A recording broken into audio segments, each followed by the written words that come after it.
ఇతరంబులను నేను పరికించు వేళ ప్రతిసారి హృదయంబు క్షతమాయ స్వామి. ఇతరంబులను నేను పరికించు వేళ ప్రతిసారి హృదయంబు క్షతమాయ స్వామి. మదిలోని నయనాలు నీ వైపు చూడ, మదిలోని నయనాలు నీ వైపు చూడం.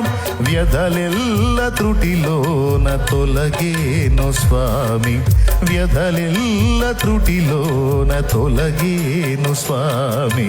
నిన్ను చూచిన కన్నులతో ఈ లోకమందు ఎవ్వారినైనా కనలేను స్వామి.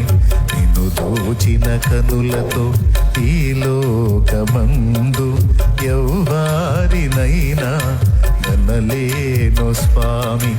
నిన్ను చూచుటే నా పరమార్థమంచున కనుదోయి నీ మ్రోల మోసేను స్వామి.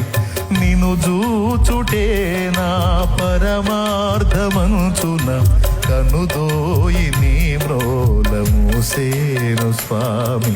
నిన్ను చూచిన కనులతో ఈ లోకమందు ఎవ్వారినైనా కనలేను స్వామి. అంటే నేను ఎవరిని చూడలేను నాయన. ఇంకా భక్తుని మనసు దేవునికి ఎంత కనెక్ట్ అయిపోయింది. ఏం నచ్చట్లేదా? ఏం నచ్చట్లేదు నాయన. ఇంకా ఉన్నాయిగా లోకంలో ఆకర్షణలు చాలా ఉన్నాయిగా. ఏ ఆకర్షణ వైపు చూసిన ప్రతిసారి గుండె గాయమైపోతుంది. ఇతరంబులను నేను పరికించు వేళ ప్రతిసారి హృదయం క్షతమాయ స్వామి. క్షతగాత్రులు అంటారు కదా, అంటే గాయపడిన వాళ్ళు.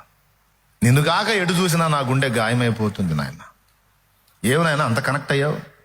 ఏమిచ్చాడు ఏంది ఆస్తులు? ఈ పాట పాడిన ఆయనకి ఇంతవరకు నిలవరమైన నివాసమే లేదు. ఈ పాట పాడిన ఆయనకి ఇంతవరకు నిలవరమైన నివాసమే లేదు, సొంత భూమి లేదు, సొంత ఇల్లు లేదు.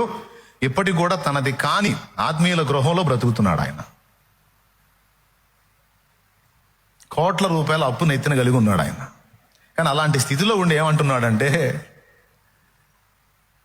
నేను ఇంకా వేరేదాన్ని చూడలేను నాయన, నీ వైపు తప్ప ఎటు చూడలేను అంట. అంతసేపు ఏమి లక్షలు దిగేశాడు, ఏం కోట్లు దిగేశాడు, ఏమి నీకు బంగళాలు ఇచ్చాడు, ఏమి నీకు ఏం చేశాడు నాయన? ఏం చేయకపోయినా ప్రాణం ఇచ్చాడు. ప్రాణం కంటే ఎక్కువగా ప్రేమించాడు.